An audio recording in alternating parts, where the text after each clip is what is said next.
Bienvenue dans cette nouvelle édition du Non-Stop Info. Voici les titres de l'actualité. Au Gabon, le candidat indépendant Abel Bombe Nzondou a dévoilé son projet de société pour la présidentielle du 27 août 2016, un projet dénommé Ma Vision du Gabon. Le président burkinabé Roch Marc Christian Kaboré est arrivé ce jeudi 28 juillet en Côte d'Ivoire pour une visite officielle, une première depuis son élection en novembre 2015.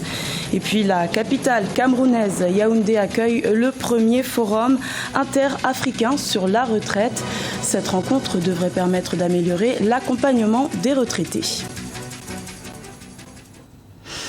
Mais tout d'abord, le Bénin est en deuil ce vendredi. L'ancien président de la République, Émile Derlin Zinsou, est décédé dans la nuit de ce jeudi 28 juillet. Celui qui a dirigé le Dahomey de 1968 à 1969 se trouvait dans un état de santé précaire depuis déjà un an. Il disparaît ainsi à l'âge de 98 ans. Au Gabon, le nom du président sortant, Ali Bongo Ondimba, sera bien inscrit sur les bulletins de vote à la présidentielle du 27 août 2016. La Cour constitutionnelle a rejeté les recours introduits le 18 juillet par les principaux candidats de l'opposition. Ces derniers réclamaient l'invalidation de la candidature du chef de l'État en raison de doutes sur son origine gabonaise. Rappelons que la Cour constitutionnelle était le dernier recours possible pour invalider la candidature du chef de l'État Ali Bongo Ondimba. Il fait partie des 14 candidats à la présidentielle du 27 août 2016 au Gabon. Abel Bombe Nzondou, ancien membre de la majorité présidentielle, se présente en candidat indépendant avec son projet de société dénommé Ma Vision du Gabon. Il prône la rupture et le renouvellement de la classe politique gabonaise. Plus de précisions avec Corinne Kandem.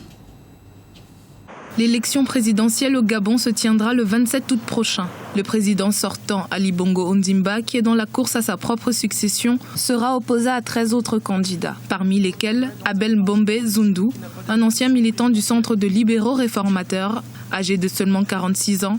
Le candidat indépendant veut donner un nouveau souffle au Gabon, notamment sur le plan économique.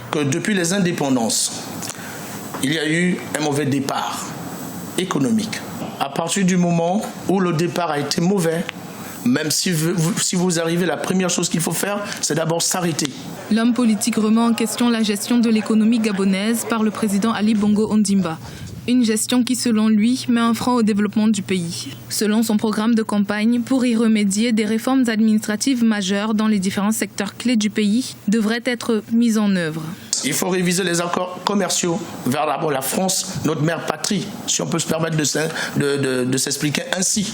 On va se poser la question dans le secteur pétrolier. Est-ce que nous avons eu la possibilité de former, sinon combien d'hommes qui sont aujourd'hui prêts à mettre en place une entreprise? Le programme d'Abel Bombe Nzondou se résume essentiellement sur l'amour de la patrie et l'intelligence pour concrétiser le bien-être du peuple gabonais. Il ambitionne par ailleurs d'endiguer le chômage, des jeunes notamment, qui avoisinent les 30%.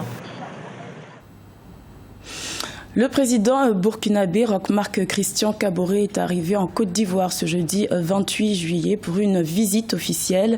Cette rencontre inédite s'inscrit dans le cadre du traité d'amitié et de coopération entre les deux pays, l'occasion d'améliorer les relations diplomatiques tendues notamment depuis la chute de l'ancien président burkinabé Blaise Compaoré en 2014. Birama Sonera. Le président burkinabé Roch Marc Christian Kaboré en Côte d'Ivoire pour une visite officielle. Cette visite s'inscrit dans le cadre d'un traité d'amitié et de coopération entre les deux pays qui se tient à Yamoussoukro, la capitale politique ivoirienne. Ces sommets réguliers entre les deux voisins n'avaient pas eu lieu en 2015. Depuis la chute du président Blaise Compaoré en octobre 2014, plusieurs dossiers ont cristallisé les relations entre les deux États. Cette visite du président burkinabé est censée mettre fin à plusieurs mois de tensions diplomatiques entre le Burkina Faso et la Côte d'Ivoire. Je pense qu'aux yeux du monde entier, c'est de montrer que les malentendus entre la Côte d'Ivoire et le Burkina est une grosse parenthèse qui est fermée et que ce qui importe maintenant, c'est de réchauffer cette relation. C'est de montrer aussi aux deux peuples que dans des relations entre deux pays ou entre deux nations, il peut y avoir des incompréhensions. Donc, ce qu'on entend, je pense, à mon avis, que c'est de consolider les relations Ce qui s'est déjà fait sur le plan diplomatique va se matérialiser maintenant par cette visite, parce que les deux pays sont liés d'une manière ou d'une autre. Les coopérations politiques, économiques et sécuritaires entre les deux pays seront au cœur de débats, notamment lors du Conseil des ministres conjoints. Ayant subi des attaques terroristes en début d'année 2016, le Burkina Faso et la Côte d'Ivoire profiteront de ce sommet pour tenter de trouver des solutions afin de renforcer la coopération au niveau sécuritaire. Le Burkina a une forte communauté en Côte d'Ivoire et que les relations économiques sont assez fortes parce que le Burkina est le premier partenaire de la Côte d'Ivoire. Le Burkina a beaucoup d'intérêt avec la Côte d'Ivoire. On a vu avec l'électricité, la voie ferrée. Ce sont des éléments économiques qui pèsent, n'est-ce pas, dans les relations économiques entre les deux pays. Et c'est surtout sur ces questions-là que les débats vont plus se porter. Et il y a un nouveau élément qui est venu se greffer dans cette situation, c'est la lutte contre le terrorisme qui touche ces deux pays. C'est la première fois depuis son accession à la présidence du Faso que le chef de l'État burkinabé, Roch Marc Christian Kaboré, se rend en Côte d'Ivoire voisine pour une visite officielle. À travers cette visite, les relations entre le Burkina Faso et la Côte d'Ivoire, deux pays liés par l'histoire et la géographie, vont prendre un nouvel élan. Au Burkina Faso, une association s'active pour promouvoir la culture de l'excellence en milieu académique. Il s'agit de Faso Excellence. Cette structure favorise les opportunités d'échange, de formation et de réflexion. Elle se donne également pour mission de sensibiliser la jeunesse burkinabé à la culture du travail bien fait. Ibrahima Djoumaba. Au Burkina Faso, une association s'active pour la promotion de l'excellence à l'école et à l'université. Faso Excellence se lance dans une mission de sensibilisation des acteurs de l'éducation pour inculquer aux élèves, étudiants et enseignants la culture du travail bien fait dans les établissements d'enseignement. Pendant que nous étions au Conseil national de transition, nous avons posé un certain nombre de questions à travers le volet contrôle de l'action gouvernementale que le Parlement a pour savoir comment fonctionnait le système éducatif au niveau du Burkina Faso. Et à ce titre, nous avons eu un certain nombre de réponses et ce qui nous a motivé donc à vouloir mettre en place cette structure. À titre d'exemple, en 2014, il y a eu seulement 70 bacs C au Burkina Faso. L'autre aspect, c'est qu'aujourd'hui, quelle que soit la moyenne qu'un élève obtient au niveau du primaire, au cours des mêmes cycles, va en classe supérieure. Et le constat de baisse de la qualité de l'enseignement est vraiment avéré. Donc, suite à ces différents constats-là, nous avons décidé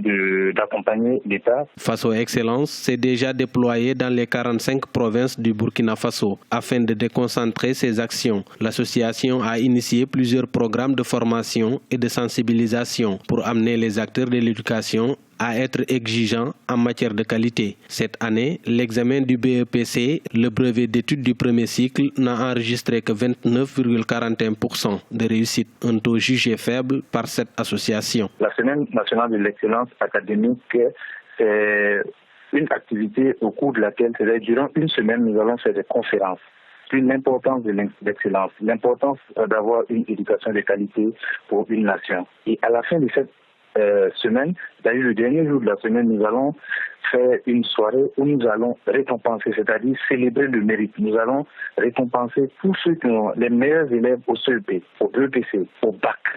Nous allons les récompenser en présence du chef de l'État. Faso Excellence entend contribuer à la construction d'un système éducatif performant et de haute qualité. Selon son président, cette structure impliquera les parents d'élèves et les autorités étatiques dans le cadre de la Semaine de l'excellence, occasion de distinguer et de primer les meilleurs élèves ainsi que les meilleurs établissements d'enseignement du Burkina Faso.